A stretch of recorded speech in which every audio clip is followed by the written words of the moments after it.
Why cloud? Why did you see cloud as that option where, you thought you could see a future working in this area for a long period of time? I think one of the biggest selling points for me was that when I was working on-prem, I hated going into data centers, and especially because a lot of companies will have data centers, miles away. I think the biggest con is that unless you're working for a technology company specifically, unless you're working for FANG or a technology company a bit below FANG, securing internal pay rises is incredibly difficult. The thing with job hopping is, I've obviously done it in the past, there's a ceiling you hit job hopping that people don't really talk about. It's not something that you can continuously do unless you're considering moving into management. You need to be skilling whilst job hopping. You can't just job hop junior, mid, senior. You actually have to be a good engineer. And you'll reach that ceiling where you'll get to that salary point and realize you can't job hop anymore. What advice would you give to someone who is trying to enter the cloud computing space? I think the first point is to acknowledge it's not going to be easy. And if it was, everyone would be doing it. Everyone would be working in tech, but they aren't. I emphasize quite a bit, or have been recently, because I feel like people underestimate, and they're like, okay, yeah, I'm learning the tools and I know this stuff so well. But even from the point of an interview, if you can't communicate, it doesn't matter. It doesn't matter much about what you've done if you can't bring that across to a hiring manager or whoever's interviewing you. You're not in the best position to get that role.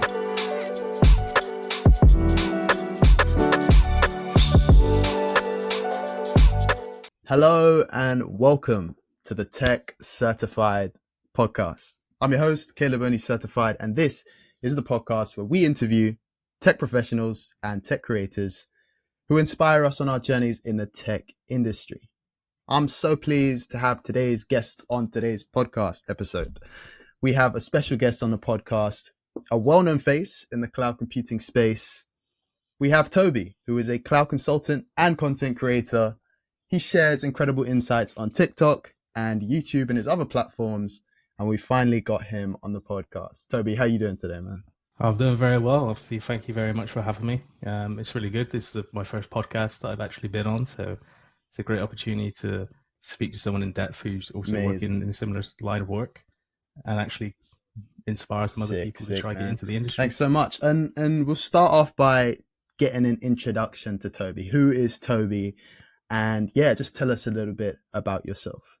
Yeah, absolutely. So I've actually been working in technology for 10 years. A lot of people are always surprised when I say that, obviously because I'm in my 20s, but I actually started when I was 17. So when I left school, I didn't really want to go into further education that much. It wasn't something I was interested in. I was very much sort of hands-on and wanted to get into work. So I did, unfortunately, not able to secure an apprenticeship at the time. So I went to college to continue studying a technology placement. And after 6 weeks of college, I managed to land an apprenticeship. So immediately left college, and that role was actually starting in the January. So if any people in the UK, we know the school term sort of starts around September. So I kind of had 2 months off to just live my life at 16, 17 years old. And then ever since then, it's been kind of leveling up consistently in technology through different roles. So that was 10 years ago was actually the first time I ever worked on anything cloud-based as well, which is, 10 years back. It's very not so much cloud heavy. And then I finished my apprenticeship and went to go work for a global organization of about 15,000 people on a help desk. And that was supporting around 3,000 members of staff, and eventually moved on to desktop support and then infrastructure engineering, which is where I got very much hands-on with networking, virtualization, storage, identity and access, all that sort of stuff. And gradually that kind of moved sort of hybrid cloud. And then I kind of realized, well, if so many companies are now migrating to cloud environments and I'm still working hybrid and cloud salaries are much higher than on-prem and hybrid roles, it's probably about time, whilst I'm doing some of the work, I put in a lot of effort to try to focus on cloud and just jump ship. And that's exactly what I did. I did a video on that. One of my first videos on here, how I'd set out a 3-month plan to study cloud computing. And during that 3 months, all I did every evening for about 2 to 3 hours was study cloud and other leveraging technologies like Terraform, CI/CD pipelines, all that sort of stuff. And eventually managed to land a cloud role. And ever since then, my past two roles and current role have all been 100% cloud, fully remote. Don't have to worry about going to offices, data centers, or anything like that. So yeah, it's been great. Cloud has kind Amazing, of amazing. No, changed that's the game pretty for me. cool. And it's interesting how you went from, you started with the apprenticeship. So talk to us a little bit about the apprenticeship, because from my understanding of apprenticeships, obviously that's different from university. You work and study at the same time, right? Is that how it works? Yeah, so they're quite different nowadays to what mine was like 10 years ago. So 10 years ago, there weren't many degree apprenticeships. It was very sort of not a lot. Nowadays, most of them are all degree apprenticeships. Mine was actually equivalent to A level. So it was 2 years. Had to go to college one day a week on a Thursday from 9 a.m. till 8 o'clock at night. Wow. So it's a really long day. I used to have to get the bus for around an hour and a half there and an hour and a half back. So I'd leave my house 7 a.m., get home maybe like 9:30, 10 o'clock on that day. And then, yeah, the remaining 4 days I was in the office, and it was very much, it was what a lot of apprenticeships do now. And even back then is you rotate during apprenticeship on different types of roles. But because this was a small company, I kind of had to do that naturally anyway. So there was an elements of programming, networking, support, field installation work. There was some hardware work with running cabling as well.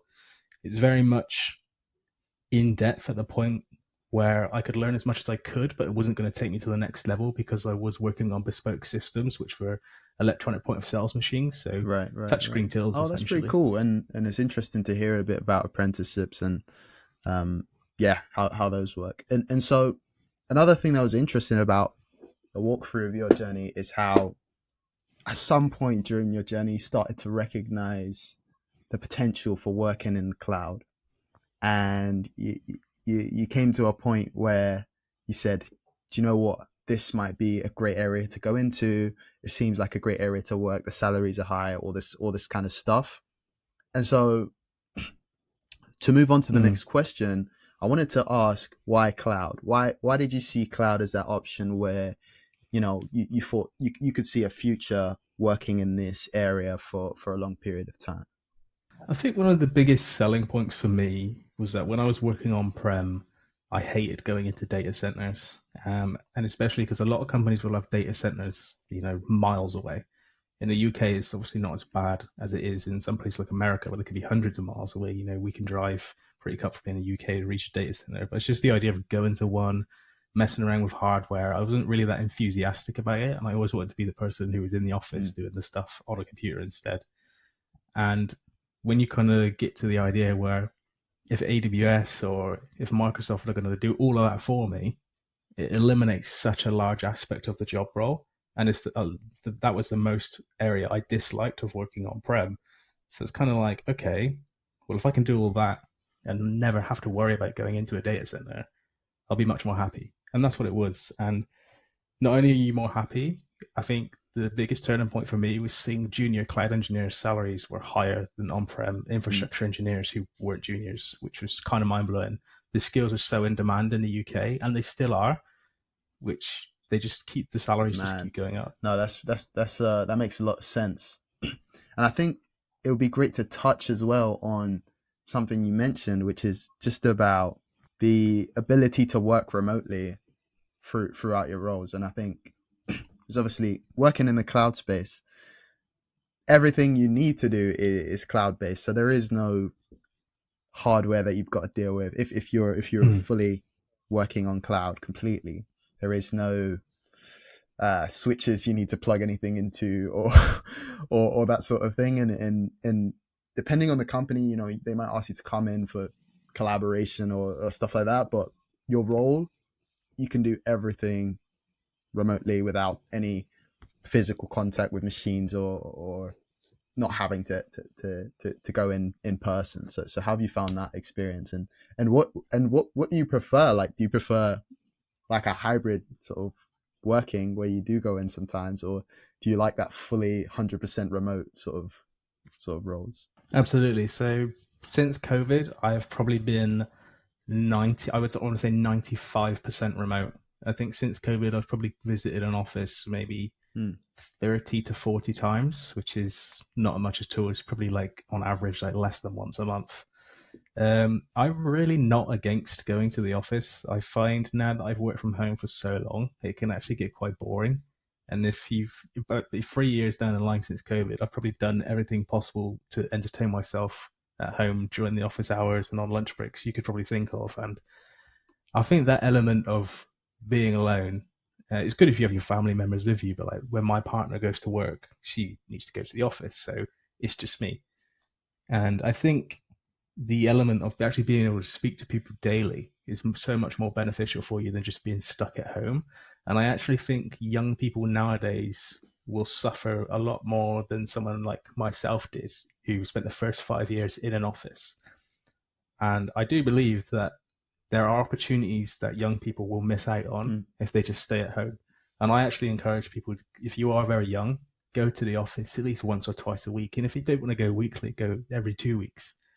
Because at my last place, we had graduates, and the people that sat at home, they were not given the work that people were given in the office. Naturally, when you're in the office, you're having these conversations. Oh, this is Yeah. coming up, this is coming up, and that person, if they're already there, I'll take that on. That's another skill set they can add to their CV if it's another big project. Where I think enterprise organizations really have young people right where they want them right now, working from home, being quiet, not causing a fuss. In their eyes, it's amazing. They can work from home, not go to an office, save a lot of money on travel and food. But I think that will eventually hold people back and bring salaries down, That's a really interesting personally. take, and I'm glad we were able to touch on that, because that is really interesting. And yeah, I think most people don't really think that way, because it's more of a, oh yeah, this is cool, I get to stay at home, wake up, like do what I want, as long as I've done the Mm, work that I need to do, and this is ideal. But you seem to have a really different take on that, yeah. uh, on that sort of thing, which is really interesting. I think at the point where I am now, where I'm in like a senior engineering position, and it's a bit different where I currently am because we're all remote because it's consulting. Previous company had an office in my city. Current company doesn't. I don't really have that much of a requirement to visit anyone unless it's a client. But it's something that I've just picked up, noticing really, I've probably seen the last sort of 12 months plus, where there's definitely a reluctancy for people in tech, especially who are more young, to not go to the office. I mean, mentally, it can be Mm, damaging for young people. very interesting. And that leads us on to the next question I wanted to ask. And this is just a question about the biggest pro and the biggest con of working in this industry, as you have been doing for a while now. So we could start with the biggest con Hmm. that you would say about working in the cloud space, but the tech industry in general, or whichever way you'd want to go with it. But what is the biggest con and the biggest pro about working in this industry? I think the biggest con is that unless you're working for a technology company specifically, like unless you're working for FANG or a technology company a bit below FANG, securing internal pay rises Mm, is incredibly difficult. And let's say someone's working for a finance company, their technology department is not as valued as it would be if you were working for a designated technology company. Now, what will happen in those situations is people tend to get annoyed and they threaten to leave, or they do leave. And if they do leave, they go get an extra 10, 20% more money. And then the company is then left to hire someone else on more money than the person they already had. So if I wanted a 10K pay rise when I worked in industry and I left and I got 30K more, to replace me, they're going to have to hire someone for an extra 15 or 20K. So that company loses money. And it's a never ending cycle of musical chairs and technology, especially in the UK. I could assume it's pretty similar in the US as well if you're working in an industry where people leave for more money, but then the companies yeah, hire other people on more money to replace them. And then there's that never ending cycle of training those people up and so on and so forth. I think that's probably the biggest con. Um, when you work for a designated tech company, it's kind of different. You're a lot more valued. Usually you're going to get RSUs as well. So yeah, it's a bit different. But swings and roundabouts. If you work in industry, you're more than likely going to have a much bigger pension contribution if you work for somewhere like a bank than you would a tech company. But if you're earning more money in tech companies, it kind of balances out.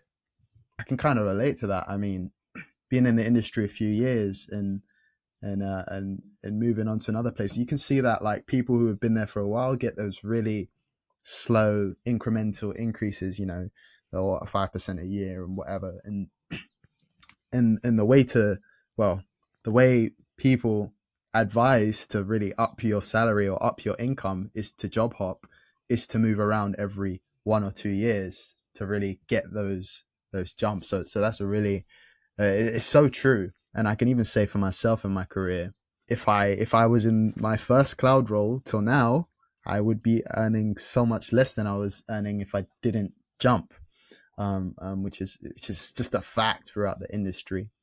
Sorry, do you want to add something to that? Yeah, I was just going to say that there's also the thing with job hopping is I've obviously done it in the past. There's a ceiling you hit job hopping that people don't really talk about. It's not something that you can continuously do unless you're considering moving into management, because senior engineer salaries, across the board are all fairly similar unless you come across a lucrative position.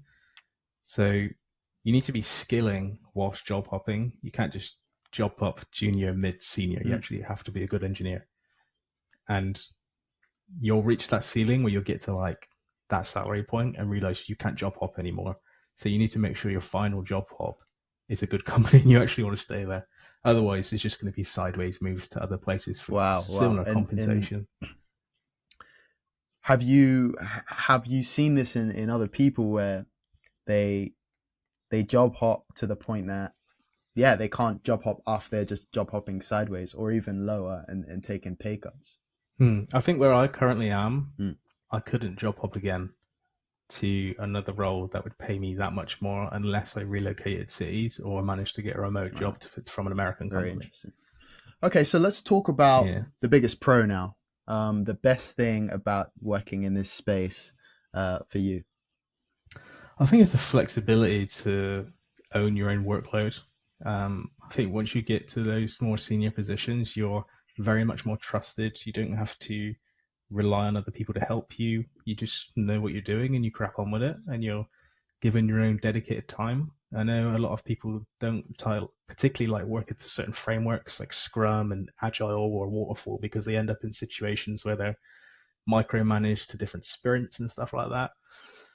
But if you can understand how long a piece of work is going to take to deliver and you can communicate that effectively, you can pretty much go at a real steady pace to get the job done. And there is elements of downtime as well. Like, because I've been a consultant the past 3 years, there's something called the bench. Whereas if there is no client for you to work for at the moment, you just get paid to essentially do nothing. Well, you can do nothing, but you'd get very bored sat at home doing nothing. So in that spare time I have when I'm on the bench, I'm just learning new things. Perfect. And that's what, when you do have spare time of whichever role, that's a perfect time to upskill and use that time wisely. So, and there's probably no other industry I'm aware of like that. I mean, even if you work in consulting, not in tech, you'll still have the opportunity of a bench. But if you're someone who's maybe working in like mechanical engineering, or if you're a doctor, you'll never get that downtime as you would in technology. True. And so let's talk about someone who'd want to get into this cloud computing space. And I've watched your channel and seen all the great advice and insight that you give on getting into cloud computing roles and different cloud computing jobs.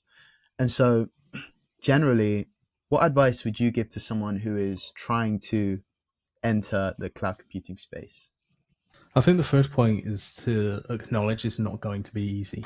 And if it was easy, everyone would be doing it. Everyone would be working in tech, but they aren't. And when people are in a situation where they want to change their career, that's amazing. And they do tend to typically go to YouTube to understand how to do that and find information from people within the industry.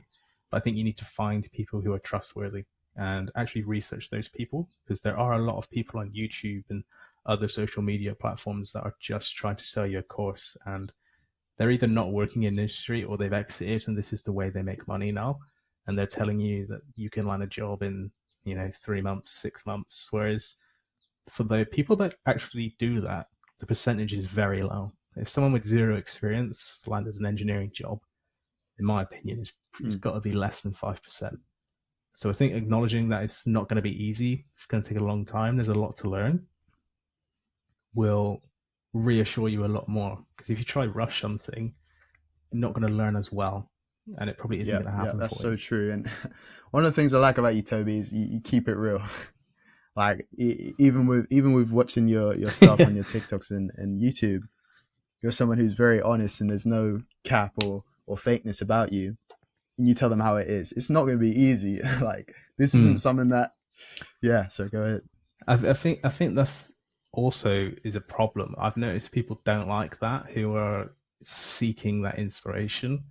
And I was watching a clip from Ali Abdal the other day on one of his podcasts. I can't remember the name of the guy who he was talking to, but he was talking about impressionable people, and they were kind of talking on a similar line about YouTubers selling courses to people. And he said he was looking into journaling before, and people would comment, um, "What pen do I need to journal?" It doesn't matter. Go buy a pen, start writing stuff down. And it happens in technology. What laptop do I need to write code? What website do I need to learn from? It doesn't matter. Just buy a laptop. If you Mm, can write code on any laptop. You can do anything. There's so many free resources out there that are available, and I don't think people need to pay for anything. And the way I look at it is, if someone like myself, who's been in technology for 10 years, has never paid for any course in their entire life and has just learned everything for free whenever I've needed to, yeah. unless it's been funded for me from a company, why does someone else need to pay for Mm, that who's trying to get into the industry? It doesn't particularly make sense. I can understand creators, kind of selling like small ebooks. I have one as like a sort of guidelines and things to refer back to. But unless someone is like really well positioned in the industry, I don't think people should be spending five, mm. $6,000 on a course just to try and get into tech. Like you can buy £15 ones on No, it's Udemy. true. It is true. And yeah, um, there's a lot of courses out there. We've just launched a free cloud engineer assessment to evaluate and assess your current skills on your path to becoming a cloud professional. Now, when you take this assessment, it provides some incredible recommendations for your path. And remember, this is completely free. It costs you nothing. It only helps you on your journey. So if this interests you and you're an aspiring cloud professional, definitely take this assessment. I'm gonna leave a link to it. Here's an example of me taking it myself and getting some pretty good recommendations from my own assessment. So guys, check this out, and I hope this is really helpful. Thank you guys for watching, and I'll see you guys later.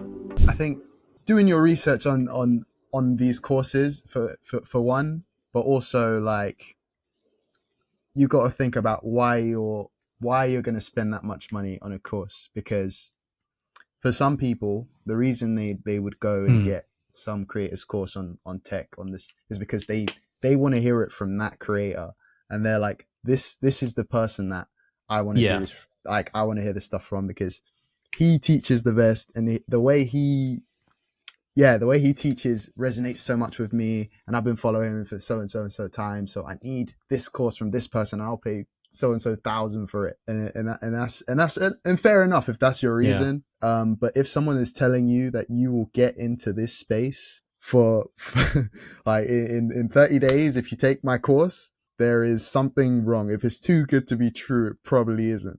So I think really doing the research on the Hmm. courses you're Yeah. getting, regardless of whether your favorite creator told you to get it or not, is super important, and what I would advise to anyone who is looking to get into the space or doing these courses. Yeah. Buy a creator's course if you want to. You want to support them and you think they're very good at explaining things. Um, but don't buy it from someone who's telling you you're going to get a job in Yeah, 30 days or a couple months. Especially in this job market, it's exactly. probably not going to happen. It's tough. We talk about the job market, and Yeah. that kind of leads us nicely into our next question, where I just wanted to ask you while we have you about the most important skills to have in the cloud industry. I mean, it's probably a difficult question because every cloud role is so different. And the cloud is so much broader than Hmm. people realize. People think cloud engineer means one thing, means you do one certain thing with a cloud, but there are so many services that you work with, and there are so many different roles within the cloud. But I wanted to know from your perspective, Toby, um, what you would say are the most important skills to have in the cloud industry. And those could be soft skills or hard technical skills. But what would you say to that question? I'd say the number one is Terraform. After you've learned a cloud provider, if you can learn Terraform, use it effectively, it's going to be primarily, depending on the role, a lot of cloud engineers' most used tool, in my opinion. No one uses the GUI, no one really does ClickOps work. Everything is automated. So if you can learn Terraform and then learn a CI/CD pipeline tool like Azure DevOps or GitLab, for example, that will really set you up in a good stead. I recently done a video on this and kind of said like, you don't need to know everything to become a Yeah. junior. You need to know the fundamentals and the core sort of work. So if you can learn cloud, learn Terraform, learn a pipeline tool, that's as far really as I think a junior really needs. And also preferably have like an automation tool like Bash, PowerShell, or Python. I think that is a really core for a junior. It's Amazing, going to set them amazing. up And nicely. those are some great tools and great examples of places to, you know, I think if you have a great understanding and have done all the projects and worked with certain thing when you go into interview or whatever the case may be, this is something you can present that, yeah, I have done this with Terraform. I understand this, and you're able to discuss certain tools that you've learned and worked with. That is a big plus for anyone trying to get into the industry from Hmm. zero or from not knowing much or from whatever background you're coming from. So that's a great point there. And and so, what about soft skills? What would you say are soft skills that are super important, or soft skills that you've had that have helped you get to the senior positions you are today, or have helped you move up and that sort of thing? So I actually think empathy is one of the most underrated. So if you get a frustrated client, um, whether it's in industry or working in consulting, being able to actually listen to what they need, understand what their requirements are, and portray it back to them as effectively as you can is probably the most underrated trait. Since I've been working in consulting, I feel like my communication skills Mm, have just blown up massively. And even from creating content, actually, just talking to a camera can make you actually talk better in person without even realizing it. Like before I did content, I worked in consulting. Like I was not as good as a communicator as I am now. So I actually think communication is probably the most underrated. I think people have this stigma of engineers and people that work in tech is that they're all introverted. And that is pretty true to a large extent. Like a lot of engineers are introverted, but the key noticeable thing is that the people that go on to senior positions in management, they aren't introverts. They're people who have learned how to communicate.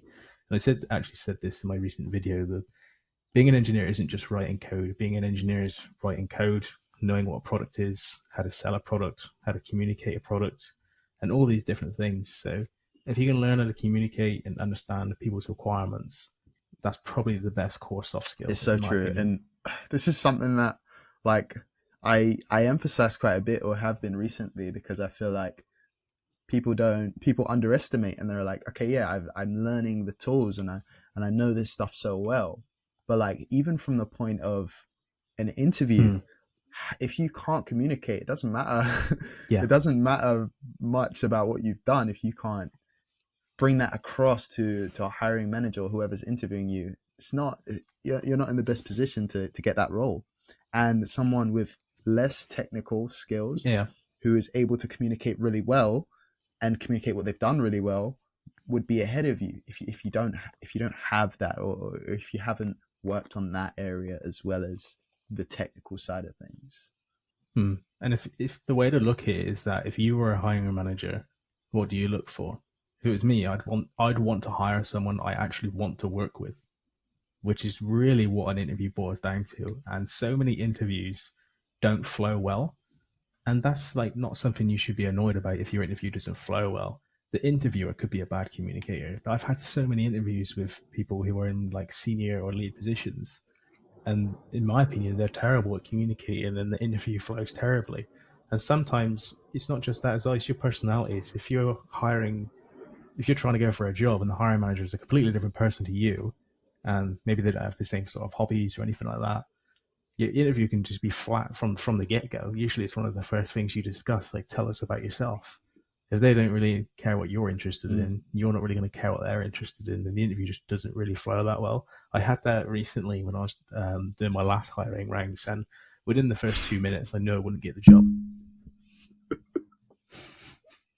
It was that bad.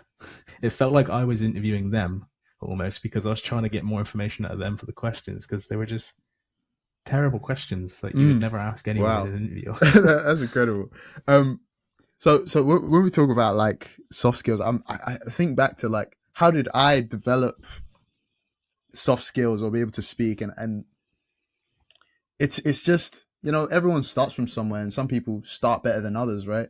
Naturally, some people are better at talking about stuff than others, but there are also ways to practice that. I feel like, even just if you're not in the industry, things like mock interviews are really helpful. But if you are, I think, certain pieces of work that I've done in the past that have involved speaking to a customer, or speaking to, or tech support kind of tasks, or jobs. Not that I've worked in tech support, but still within my role, I've had different areas where I've had to do some tech support or do some incident response, and those have really helped me with communication, because now I have to think about how I'm speaking to the person that has this issue. Oh, this is so and so is happening to my computer. I have to ask them certain questions.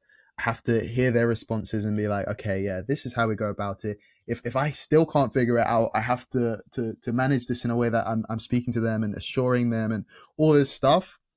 And I felt like I was never really taught this, but I had to kind of figure it out. And then after that, content, like, you see the way I'm speaking now, and then you look at my first video, they're like, damn, there's a massive difference. It's black and white.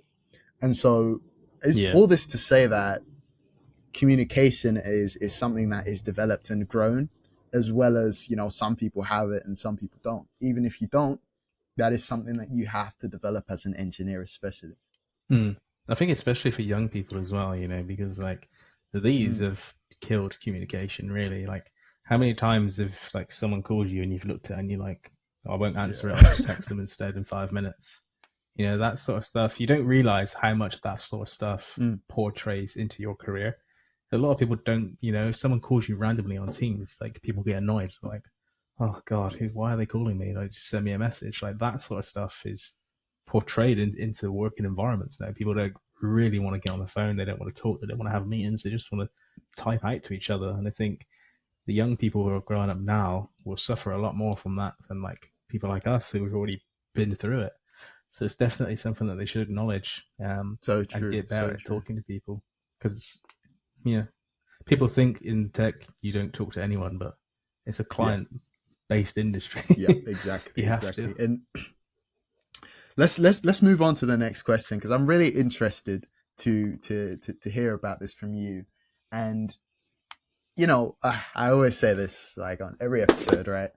This question I ask to everyone. I ask this one question to everyone, and the question is, what is a really interesting career story that you have, if you have one? And it could be like something went really well or something went terribly throughout your career. What is the number one story you tell on a really interesting story that you've had in your career? I'd probably say so. In the very early days when I moved from desktop support to infrastructure engineering, I was in that junior phase of infrastructure, and I got given this ticket one day, and there was a shared drive that was found by the security department that wasn't secured. So this is just a normal file share on a Windows domain, had no permissions on it at all. So anyone could go in and read, write to any of these files. And no one knew what it was. And it was a file share that was created in 2003. So it was even more alarming that it hasn't been noticed since 2003. And this was about 6 years ago when this happened. My job was to secure this. So nobody knew what it was. We sent out a ton of communication, asked people, and no one got back to us. So I was kind of instructed to just secure it, lock it down, create a group, and whoever shouts about it at the end of the day if they lose access to stuff. Turned out it was a file share that one of the main applications for the company was writing files to. Because I secured it, it knocked out the use of the application. So thousands of people couldn't use this one application. And the worst part about it is if you use Windows and you're trying to secure a file share on domain, you have to wait until it finishes. And there were so many files in there. So it took about 4 hours to secure. And then I had to unsecure it. So it took about 8 hours of downtime until the application was back up. And in my mind, like I was really young at the time, and I was like, oh my God, I've just broken this. Like I'm going to get fired. But thankfully I had quite good management at the time. And the people in the tech department were very much adamant that this isn't really our fault. Someone should have done this years ago. So that was a bit more relieving. But that's a good like point as well. Like if there is a major incident and you cause it, there's always some form of rollback. It may take time, but it does happen. You know, look at the CrowdStrike global IT outage. The person who calls that, I bet they had the worst week of their life. That's crazy. Yeah, what happened with CrowdStrike? I mean, the person responsible for that is not just responsible for what happened in the company. It's like the world. Crazy. But I wanted to you know just touch on that story. Thanks for that. And what was the kind of blowback from the people within the company? Did you receive any word of, you know, people complaining they can't use this application, or is it something that went to help desk? How did that happen, and how did you feel when you started receiving? Yeah, so initially I went to help desk, and then they figured out it was me who owned the ticket, and then frustration was sort of moved to me. And then once it was acknowledged, it was a much bigger issue than people thought it was. It went straight to management, and they argued about it. So I think that's one of the good things about technology, is that if something does go really above yourself and you do cause something huge, management are there to sort it out. And I didn't really hear much about it since that point, apart from when it was fixed. Just don't do it again. And I was like, okay. I mean, I did my due diligence and asked everyone, but don't funny. Do it again. No, good story. No way. There is just no way. Some of you guys have been watching this far and have not subscribed to the channel. Others have yet to even like the video. And for the people watching on Spotify and Apple Podcasts, some of you have not even rated the podcast. Thanks so much for watching, guys. If you got any value, like, subscribe, and rate the podcast on whatever streaming platform. All right, let's get right back to the video. Let's move into speaking about content a little bit. And so, Toby, TikTok and YouTube, when did you start creating content, and how long has it been so far? Funnily enough, I actually first started creating content when I was like 16, 17. And it was when I was waiting to start my apprenticeship, and someone found it, and I got like really spooked and just deleted it, or never done it again. And then, during COVID, I started Twitch streaming, just playing like Warzone and FIFA and stuff like that, and it kind of never really took off. And there's so much man hours you have to put into streaming to build any sort of community up. And then COVID kept, and then on TikTok came around, and I remember my partner was like, she was on furlough and I was working through COVID from home, and I would hear her laughing every day at her phone, and I was kind of like, what are you laughing at? And she's like, oh, TikTok. And I was like, it's a dancing app. And she was like, no, not anymore. Like there's loads of different people on here like creating content, doing funny stuff, and I didn't really buy into it. And then a month down the line, I downloaded it, and I was just sat at my desk like laughing every day, like in meetings, mic on mute. I was just obsessed with TikTok, like how so many people were during COVID. It was either TikTok or YouTube. And then I started making football content. That never really took off. And then there was this big boom of technology creators, primarily from America, filming days in their lives, and they weren't doing anything apart from riding around like Google campuses, like drinking coffee, having like avocado on toast. And I was like, this is complete bullshit. This is not what technology is. And like, it kind of went viral. And then people in the UK started doing it, and like they were copying the Americans. And I was like, I'm just going to make content and give people the reality. And that's kind of what happened. I think people liked the idea that it was real, what I was saying. Like, this is how you actually get in. This is what you need to learn. This is what my days look like. And it kind of took off from there. My plan always was I always wanted to do YouTube. So the idea was build up enough community on TikTok and try and move it over to YouTube. But in reality now, what I've realized is I should have just started YouTube straight away, because the audience on YouTube is way bigger.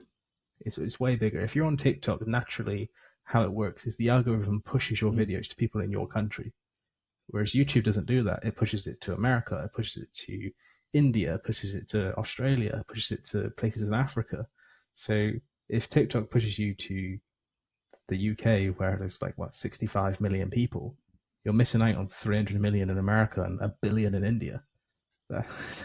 So I think people do love TikTok. It's a great place for people, but certain content, especially tech, it's hard to really gauge that audience on TikTok, because you need time to talk about things, where TikTok doesn't really give you that. People want short form. They have the 10-minute option on there now and over a minute, but no one wants to sit on TikTok watching a video longer than 30 seconds, really. So for the content we make, I think YouTube is the best place.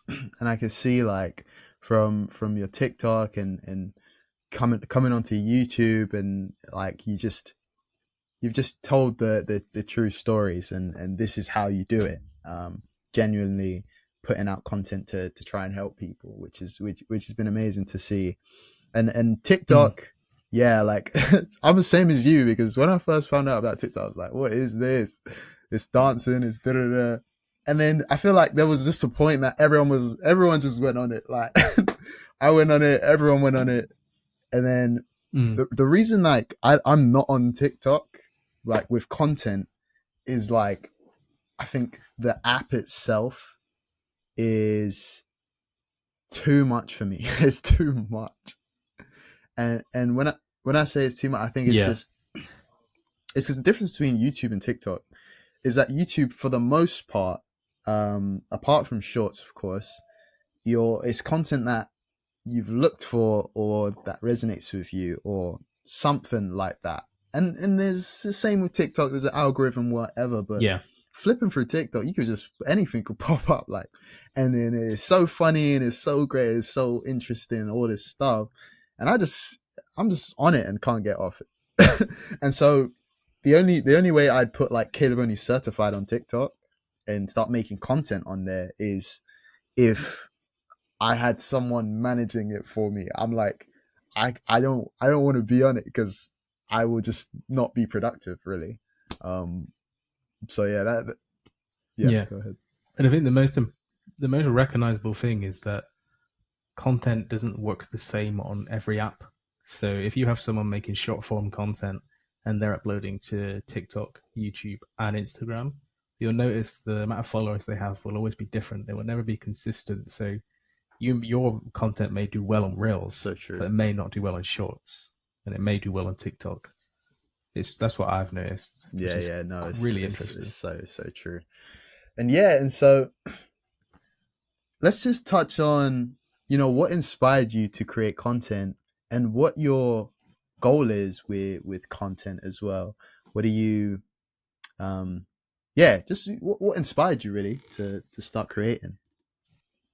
I think just making sure people aren't led astray on their journey, because realistically, a lot of people that watch us are people that want to get in the industry, or it's people that are in junior positions and they want to know how to earn more money or get into more senior positions. So if I could help people not be led astray, that will make me happier. And the amount of people that message me saying, I've just got a job, I've just got an interview, I've just got a pay rise, is almost weekly. And that's been happening for the best part of 2 years now. And I'd probably say at least 50 people from my community have either landed jobs, pay rise, or changed jobs, whether that's from junior positions, they're already working in the industry and they've tried to switch from a different role to another role. It's great to see. And when you see that those messages come in, amazing. That's great. And I think that's why, for me, like, I'm having more and more people just come on and doing this podcast, really, because I really want to be able to expose the audience, or whoever's watching, to people like you who keep it real, and who's able to actually put out genuine content that can help people to move forward and grow in their careers, or achieve wherever they're going to achieve. And just based on the knowledge that you've gained in the industry, they'd just be in a better position hearing from you, which is amazing. And that leads me to another final thing I wanted to ask you, which is, for your career or for life in general, where do you see yourself in the next 3, 4, 5 years time? It's such a cliched question, because I think if I look back at 25 and then if I look back at 20, I'd never thought I'd be where I am now, like working, earning a living, making content as well. It was never sort of in the plan. And I think the biggest hurdles for me is, as you grow older, life becomes more expensive. You know, you move out of your parents' home, you get your own home. There's things you have to pay for. And as you realize life gets more expensive, I think that kind of gives you that motivation to realize, okay, I need to level up in my career now. I need to earn more money. And that's kind of what happens. I think right now I'm like in a really good position. Like, I earn good money. I like where I work. I like working in consulting, and creating content is fun. At the moment, I still am struggling to balance the time to actually do it. I kind of find I need like a day to record a lot of content, but what kind of happens is I just end up recording one video. So in 5 year time, I'd really like to still be making content. If I can drop down the amount of days I work to try focus on that, that would be amazing. But I still like working in tech. You know, I can't really ever see myself out of the industry. And there's people that work in this industry who have gone on to make YouTube and actually get job opportunities from it. There's people who've been hired from FANG just from watching them on YouTube, which is really so impressive true. as well. Amazing. No, thanks for that. And Toby, thank you so much for being on this episode of the Tech Certified podcast. We are so grateful to have guests like you on here. And before we close off, I just wanted to ask you if you had anything you wanted to share or shout out or promote. Yeah, sure. Obviously, come check out the YouTube channel if you want to. If you want realistic, honest tech career advice from someone who's worked in the industry for a long time. I've been in, many different various engineering roles and worked my way up through the ranks from help desk all the way up to senior consultant. The clients I work with are, FTSE 100 organizations. They're huge clients, so I know what I'm talking about. So yeah, come check out the YouTube. I'm trying to upload as much as I can at the moment. It's kind of about once every couple of weeks. Sometimes it's slow as once a month. Depends how busy I am with work and personal life. But I am much more regular on TikTok and on Instagram stories as well. TikTok, I kind of use now as, if someone wants to ask me a question, I'll quickly reply to it and just record the video instead of just making like content over there. The content is kind of for YouTube now. Cool. Thanks so much, Toby. And all of Toby's socials will be linked in the description of this video, so you guys can just go to the description and check out TikTok or Instagram or use YouTube, which will all be linked there. Toby, thanks so much for joining us. Thank you for being on this episode of Tech Certified Podcast. Thank you everyone for watching, and I'll see you guys on the next episode.